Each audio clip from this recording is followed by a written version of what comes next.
It's March the 28th, 1942. At 1 a.m, HMS Campbelltown, a World War I era destroyer that has been loaned to the British by the US, is making its way up the Loire estuary in France. Lieutenant Commander Stephen Sam Beatty watches as German anti-aircraft guns on both shores flash and crack away at more than 60 RAF bombers making diversionary attacks nearby.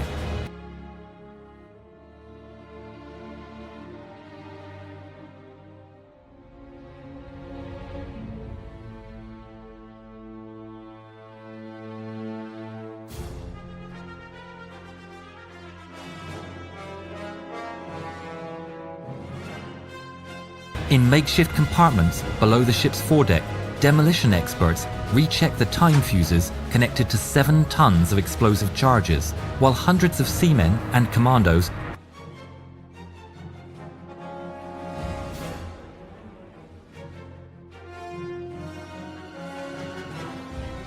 ready themselves for the onslaught to come. Then, through the darkness, they see the target for the first time in the distance, the massive Normandy dry dock at Saint-Nazaire. On the Atlantic coast, it's the only place capable of carrying out repairs on the 42,000-ton battleship Tirpitz, terror of the North Atlantic and sister ship to Bismarck, which met a violent end just a year before. At a nearby observation post, German naval officers struggle to make out the silhouettes of the Campbelltown and several wooden Fairmile ships following behind. The Campbelltown is flying the German flag and has been disguised to make it look like a German destroyer. Signaling the ship, the Campbelltown responds with the correct code. It's an older code, but it checks out. The Germans illuminate the flotilla with searchlights. The warning shot fired across the bow is one the Brits have been expecting. In response, they launch a flare that burns a bright emerald green before splitting into 3 distinct red clusters, the Kriegsmarine signal for recognition. At 01. At 0130 the Germans realize they're being fooled and all hell breaks loose as the many guns on the estuary start taking chunks out of the British.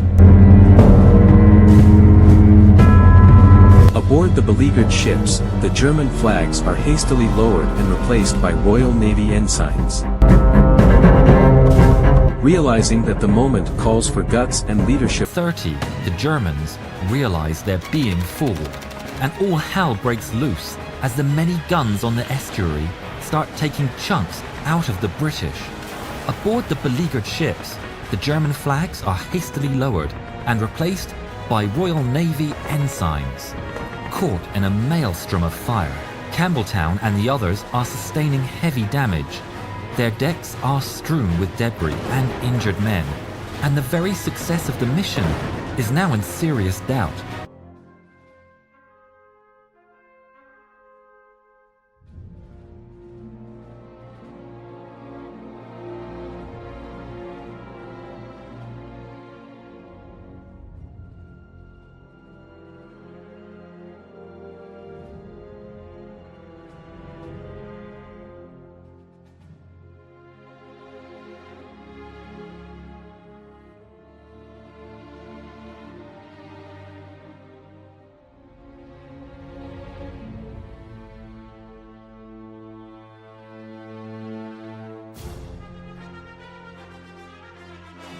The moment calls for guts and leadership above all else. From the destroyer's armored bridge, Beatty shouts, "Full speed ahead!" and "Prepare for ramming!" Campbelltown lurches forward until with an epic crunch, a massive concussion, the old destroyer slams into the dock's outer wall and gates. A gaping 30-foot section is torn into her steel bow, but the crippled warship comes to rest, perfectly positioned with the bomb hanging over the heavily damaged wall. Knocked down by the impact, Beatty turns to his men and said, "Here we are, men. Just 4 minutes late. Now,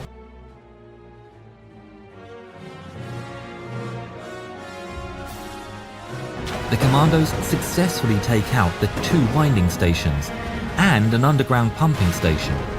With their missions as complete as they're ever likely to be, the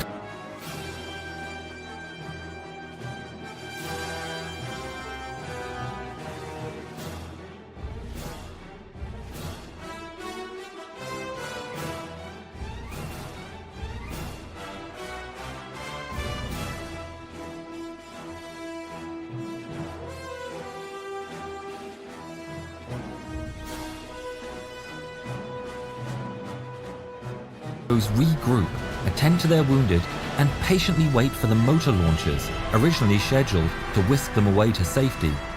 But when getting to the jetty, they see just a sea of flame, where the flimsy British launchers have been decimated by the Germans. Tired, wounded, hungry, low on ammo, and surrounded by 5,000 Germans hell-bent on settling the score, they split into small groups, hiding in warehouses, gardens, and gutters to evade capture. But most are shot or taken into custody. The following morning, most of the remaining men are captured.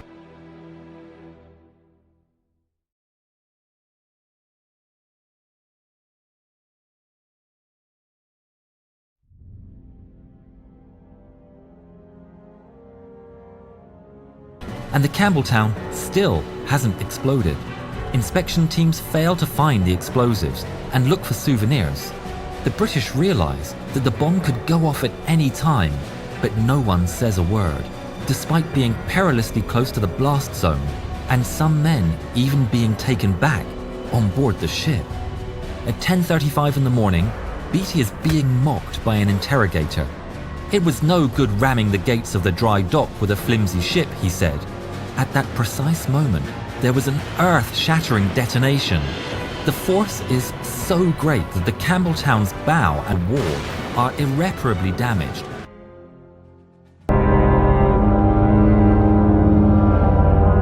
And more than 400 lives are lost.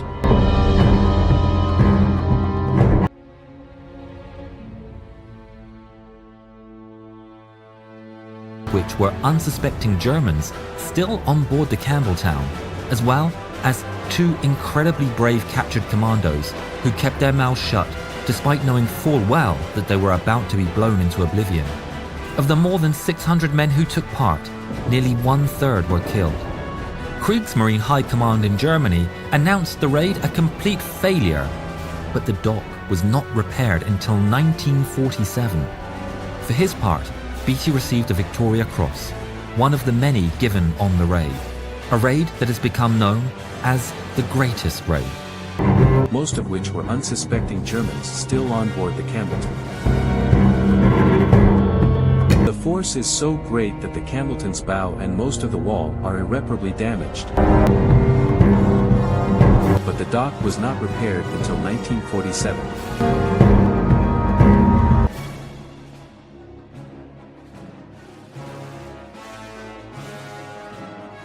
Operation Chariot was an audacious combined operation raid on the port of Saint-Nazaire in German-occupied France. Packed with tons of high explosives, the destroyer, HMS Campbelltown, was rammed into the gates of the only dry dock capable of servicing the German battleship Tirpitz. Such was the damage, the dry dock was rendered unusable for the remainder of the war. The Germans needed dry dock facilities on the Atlantic coast before the battleship could be deployed effectively against Allied convoys, and the only suitable port was Saint-Nazaire. It was, arguably, the most heavily defended place along the whole of the German-occupied Atlantic coast.